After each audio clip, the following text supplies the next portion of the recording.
It was cold, it was brutal, it was a disaster. In 1982, The Thing landed in theaters with monstrous ambition, and it got annihilated. Critics trashed it, audiences stayed away, and director John Carpenter, he called it the lowest point in his career. But somehow, over the decades, the failure mutated into one of the most celebrated horror movies of all time. Today, it's studied, quoted, dissected, and feared. So how did this box office bomb become a cult classic? From screaming dogs and exploding heads to a cast that couldn't even trust themselves, here are 15 weird facts about The Thing, the film that infected our nightmares and never left. Fact 1. The Thing was a total flop. When The Thing premiered in June 1982, Universal thought they had the next big horror sci-fi hit. The budget was over $15 million. The special effects were groundbreaking, and John Carpenter had just come off Escape from New York. But they made one major mistake. They released it 2 weeks after E.T. the Extraterrestrial. Audiences had just fallen in love with a glowing, adorable alien who wanted to go home. Then came The Thing, a nihilistic, shape-shifting monster that devoured dogs and humans alike. Critics were brutal. One review called it a barf bag movie. Another said it had no redeeming characters. Roger Ebert gave it 2.5 stars and called it a great barf bag movie, but not much else. The movie only made $19 million, barely covering its budget. But like a virus in the snow, it spread. Years later, fans discovered it on VHS and late-night TV. Horror buffs praised its tension. Sci-fi fans admired its ambiguity. Today, The Thing ranks among the greatest horror films ever made on IMDb, Rotten Tomatoes, and countless lists. It failed forward and became immortal. The irony, the very thing that made audiences reject it, its bleakness, became its most celebrated trait. Modern critics now hail its willingness to stare into the abyss and not blink. It's a film that asks you to embrace the unknown and rewards you with nightmares that don't fade.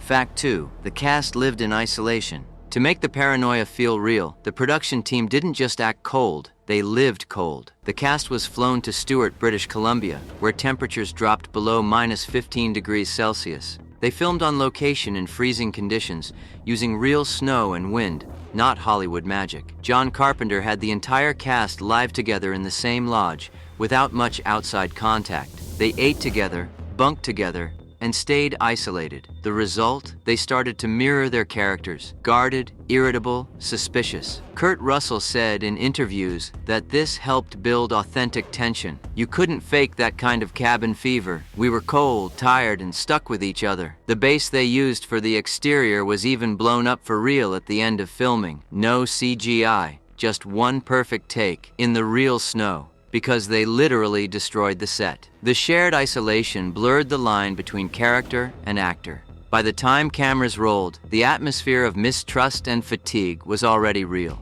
Some days, the cast would go hours without speaking unless a scene required it. Fact 3. The monster had no final form. Rob Bottin, the 22-year-old genius behind the creature effects, had one mission: design something the audience couldn't predict. He wanted The Thing to be horrifying because it was incomprehensible. No claws, no tentacles, unless needed, no one design. Every time it appears, it's a fusion of the bodies it's imitating: human, dog, alien, or all at once. Bottin drew inspiration from anatomy books, parasites, even cancers. He sketched grotesque forms for months before production. But the toll was immense. Bottin worked 7 days a week, 14+ hours a day. He slept in his workshop. He lived off vending machine snacks. He got pneumonia, and eventually he collapsed from exhaustion and had to be hospitalized. His reward? A nightmare legacy of twisted bodies, spider heads, and melting flesh that has never been topped, not even by modern CGI. His effects are studied in film schools as the pinnacle of body horror. Even now, fans dissect frames to uncover how he made the impossible look so disturbingly real. Bottin's obsessive detail gave The Thing a sense of movement that was unpredictable and organic. Each transformation felt like it could spin off in 100 horrific directions. Fact 4.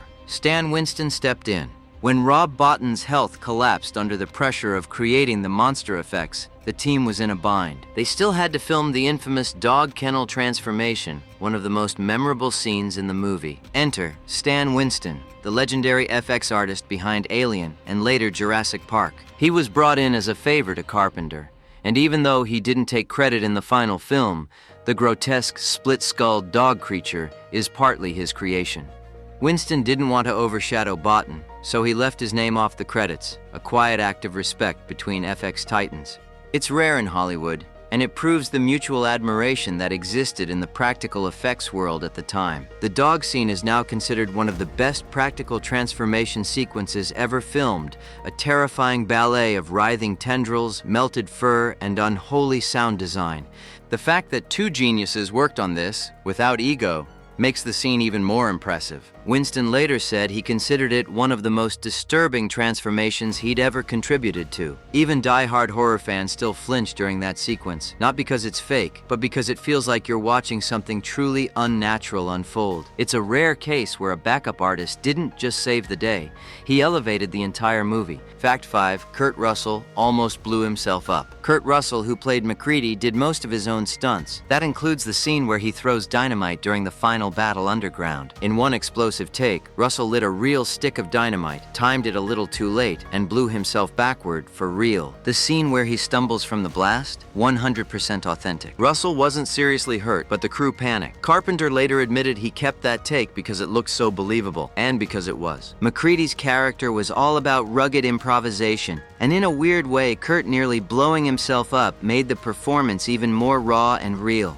It wasn't in the script, but it ended up becoming one of the most intense moments in the movie. That kind of commitment and danger helped blur the line between actor and character. You weren't just watching MacReady fight the thing. You were watching Russell risk real injury to sell the scene. Fact 6. The dog actor was too good. The Norwegian dog that wanders into the base, the infected one, was played by a half-wolf named Jed. Jed had no speaking lines, but he delivered one of the most haunting performances in horror history. In the early scenes, he walks down hallways slowly, pauses, turns his head, and just stares. No barking, no snarling, just pure tension. What's wild? Jed was never trained for horror. He was just naturally stoic and calm, the perfect, unsettling presence. Carpenter said Jed's subtle performance outacted some humans. The crew even had to adjust camera moves because the dog's timing was eerily perfect. This wasn't CGI. This wasn't voiceover. This was a real animal, silently stealing every scene. In fact, Jed's movements were so precise that some viewers assumed animatronics were involved. His ability to hold a stare, pause at doorways, and move with eerie purpose made him the perfect vessel for dread. Without a single bark, Jed set the mood for everything that followed. A masterclass in animal acting. Fact 7. The blood test scene was a nightmare. One of the most iconic moments in the film, the heated wire blood test, was so tense, the cast didn't know exactly when the blood would react. Carpenter staged the jump scare without warning the actors which sample would burst, so their reactions, flinches, gasps, and all, are totally genuine. The effect was created using a prosthetic hand and air compression under the table. When the blood leaps from the petri dish, it's actually a brilliant sleight of hand that no one saw coming. Editor Todd Ramsey slowed the frame slightly just before the blood burst to build unbearable tension. Even today, horror fans cite this scene as one of the most effective jump scares in cinema, not because it was loud, but because it was smart. Fact 8. The ending is still a mystery. MacReady and Childs, fire burning, snow falling, no answers. The ending of The Thing is deliberately ambiguous. Are they both human? Is one of them infected? Neither? Both? Carpenter refuses to answer. "If I tell you, I ruin it," he once said. The whole point is, who do you trust? Fans have studied the scene endlessly. Some claim you can't see Child's breath, implying he's the Thing. Others say MacReady gave him a bottle of gasoline as a test. But Carpenter and Kurt Russell say the scene is meant to make you paranoid, just like the characters. It's not about what the thing is, it's about not knowing who you can trust. Fact 9. It was based on a 1951 film and a 1938 story. The Thing, 1982, is actually a remake of The Thing from Another World, 1951, which itself was based on a short story called Who Goes There by John W. Campbell. But Carpenter hated the 1951 version's monster, a giant space carrot in a jumpsuit. He wanted to return to the paranoia of the original novella, where the monster could perfectly imitate anyone. That's what inspired the shape-shifting body horror and the identity-based tension. In many ways, The Thing is more faithful to the 1938 story than the 1951 film ever was. And that's why the story still resonates. It's less about aliens and more about trust. Fact 10. The autopsy scene was a real body. Well, sort of. The mangled corpse found in the Norwegian base, with a twisted, fused face,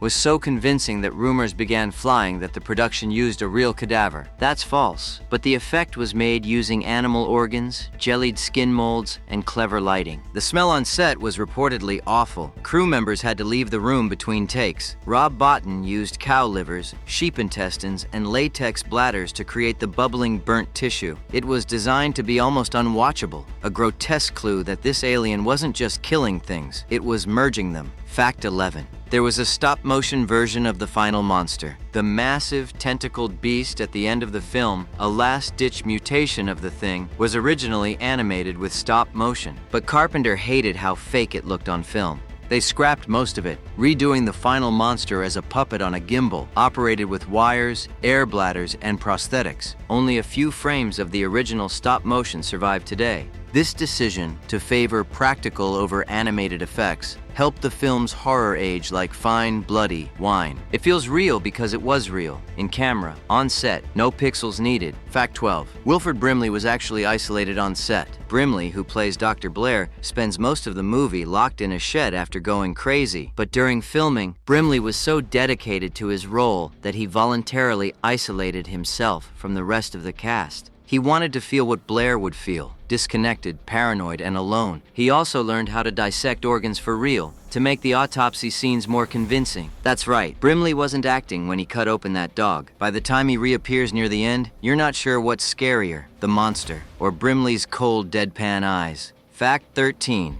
Universal had no idea how to market it. The original trailer for The Thing barely shows the monster. It tries to sell it as a vague alien thriller. Nothing like the grotesque body horror epic it really was. Posters used cheesy taglines like, "Man is the warmest place to hide." Studio execs were confused. Was it a monster movie? A murder mystery? A remake? The marketing was all over the place, and as a result, the audience didn't show up. It wasn't until years later that the actual appeal of the movie, tension, effects, mistrust, became clear. And by then, the fans were ready to rediscover it. Fact 14, no women in the cast. Unusual for a horror movie, especially in the 80s, The Thing has 0 female characters on screen. Carpenter made this choice intentionally. He wanted the story to be about male ego, mistrust, and confrontation. No romantic subplots, no distractions, just primal survival instincts clashing in a cold, confined space. The only female voice is the computer MacReady plays chess against, voiced by Adrienne Barbeau, Carpenter's wife at the time. She insults MacReady, and he dumps his drink into the console. Not exactly a great date. Fact 15. The Thing never dies. Here's the creepiest part. Carpenter has said the Thing is never actually defeated. The ending is ambiguous because he wanted the audience to leave unsure. Did the Thing survive? Did it infect someone else? Will it ever be found? The fear lingers long after the credits roll. That's why The Thing became a classic. Not because it wraps up nicely, but because it refuses to. It infects your brain. It haunts your dreams. It makes you look twice at everyone around you.